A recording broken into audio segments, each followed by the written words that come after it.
हम जनरली जब कोई प्रॉपर्टी परचेस करते हैं वाइफ के नाम से लेते हैं क्योंकि रजिस्ट्री में 1% या 2% स्टैम्प ड्यूटी का फायदा मिलता है।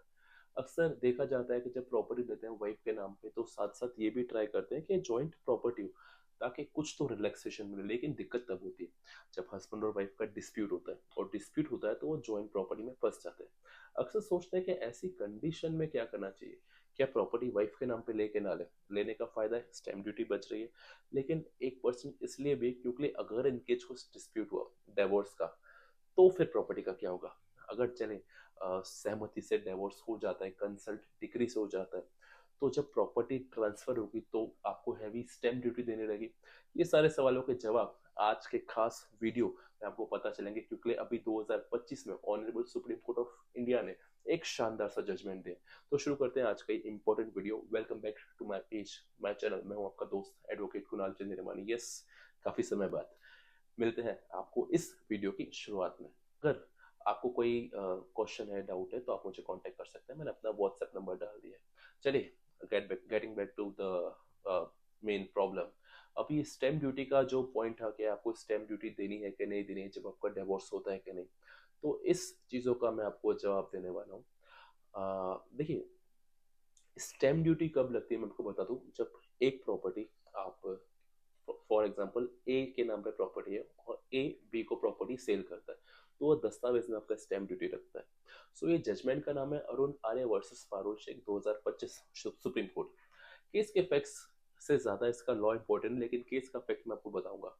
हस्बैंड वाइफ का डिस्प्यूट चलता है। एक पार्टी बॉम्बे रहती है, एक पार्टी दिल्ली रहती है। डिस्प्यूट होता है तो अल्टीमेटली एक डिवोर्स पिटिशन फाइल होती है। डिवोर्स पिटिशन एक स्टेट में आती है। अब आपको पता है कि एक स्टेट से दूसरे स्टेट में कोई भी डिवोर्स पिटिशन को ट्रांसफर कराना है तो आपको honourable supreme court of India में अप्रोच करना पड़ेगा, क्योंकि सुप्रीम कोर्ट के पास पावर है कि एक स्टेट से दूसरे स्टेट में ट्रांसफर करे। ऑन द सेम नोट, एक जिले से, एक डिस्ट्रिक्ट से दूसरे डिस्ट्रिक्ट में करवाना है आपको, तो आपको अपने स्टेट की हाई कोर्ट में अप्रोच करना रहेगा। तो ये हुई बेसिक बात। अब हस्बैंड ने यहाँ पे पिटिशन लगाई honourable supreme court of India, ये कहते हुए कि भाई मेरी डिवोर्स पिटिशन को जो बॉम्बे में चल रही है उसको मेरे शहर दिल्ली में ट्रांसफर किया जाए, क्योंकि मेरे लिए बॉम्बे आना मुश्किल है। सिंपल सी बात है। डिस्प्यूट दोनों पार्टी के आर्ग्यूमेंट्स भी हुए यहाँ पे सुप्रीम कोर्ट में। तो honourable supreme court of India के अंदर जब दोनों वकीलों के, जो पार्टीज के वकील थे, उनके एक्सटेंशन से अल्टीमेटली एक मीडिएशन पे पहुंचे। ये ध्यान रखिए कि ये ट्रांसफर पिटिशन थी। तो सुप्रीम कोर्ट ने अपना वाइट पावर यूज करके डिवोर्स पिटिशन जो चल रही थी वो डायरेक्ट जो कंक्लूजन में मीडिएशन में लेके गए। और कंक्लूजन में ये आया डिवोर्स के टाइम पे कि जो इनके पास एक प्रॉपर्टी है कल्याण में, वो पूरी की पूरी प्रॉपर्टी वाइफ को दी जाएगी, जो इसमें हस्बैंड भी मालिक था।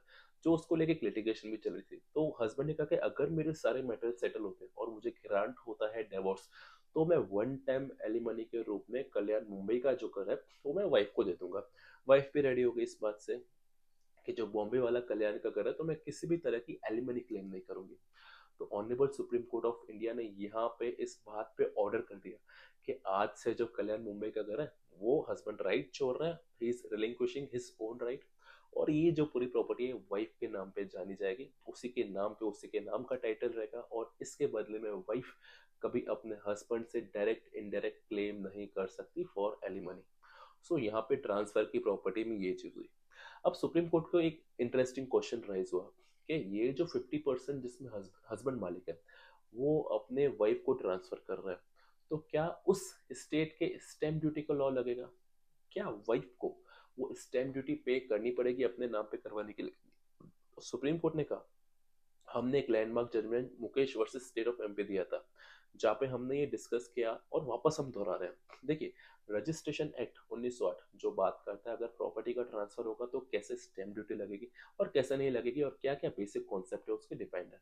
सेक्शन 17 कहता है कि अगर कोई भी इमूवेबल प्रॉपर्टी जिसकी रेट 100 रुपीज ऊपर है, ऑफकोर्स 100 से तो ऊपर ही होगी प्रॉपर्टी के, उस प्रॉपर्टी का आप ट्रांसफर करते हैं तो एक नाम से जब दूसरा नाम पे जाती है तो मैंडेटरी आपको रजिस्ट्री करवानी पड़ेगी, उसका रजिस्ट्रेशन करवाना पड़ेगा। अगर नहीं करवाए तो उस रजिस्ट्रेशन को वैलिड नहीं माना जाएगा, जैसे कि कई जजमेंट सुप्रीम कोर्ट में भी कहती है। अब जब सेक्शन 17 यहाँ पे एप्लीकेबल होगा, 100 रुपए से ऊपर की प्रॉपर्टी हस्बैंड अपने वाइफ को ट्रांसफर करता है तो स्टैम्प ड्यूटी पे करनी होगी, क्योंकि रजिस्ट्रेशन इज मैंडेटरी। लेकिन सुप्रीम कोर्ट ने कहा कि इसमें आप सेक्शन में आके सब क्लॉज पढ़ेंगे, तो section 17 sub clause 2, sub clause 6 ये कहता है कि अगर यहाँ पे कोर्ट में कॉम्प्रोमाइज होता है और कोर्ट की डिक्री से कोई भी प्रॉपर्टी अगर एक पार्टी से दूसरी पार्टी को जाती है, तो वहां पे स्टैम्प ड्यूटी एग्जेम्प्ट हो जाएगी। तो यहाँ भी ऐसा ही हुआ, पर शर्त सुप्रीम कोर्ट इस बात को और क्लैरिफाई करती है, वो प्रॉपर्टी हो जो उस कॉम्प्रोमाइज का आधार हो। ऐसा नहीं है आप एक्स प्रॉपर्टी के लिए लड़ रहे हैं और वाई प्रॉपर्टी में डायरेक्शन मांग रहे हैं आप और एग्जाम्पशन मांग रहे हैं, वो पॉसिबल नहीं है। सुप्रीम कोर्ट ऑफ इंडिया ने कहा जो पति पत्नी का जो कंटेंशन है वो कल्याण मुंबई की प्रॉपर्टी है, वही कॉम्प्रोमाइज का बेस है। तो 17 सबसेक्शन 2(6) यहाँ पे एप्लीकेबल होगा, और हस्बैंड ट्रांसफर कर रहे हैं थ्रू दिस कोर्ट ऑर्डर, जो ऑर्डर कर रही है सुप्रीम कोर्ट ऑफ इंडिया, तो यहाँ पे स्टैम्प ड्यूटी पे नहीं करनी होगी, यानी वाइफ को किसी भी स्टैम्प ड्यूटी पे नहीं करनी रहेगी।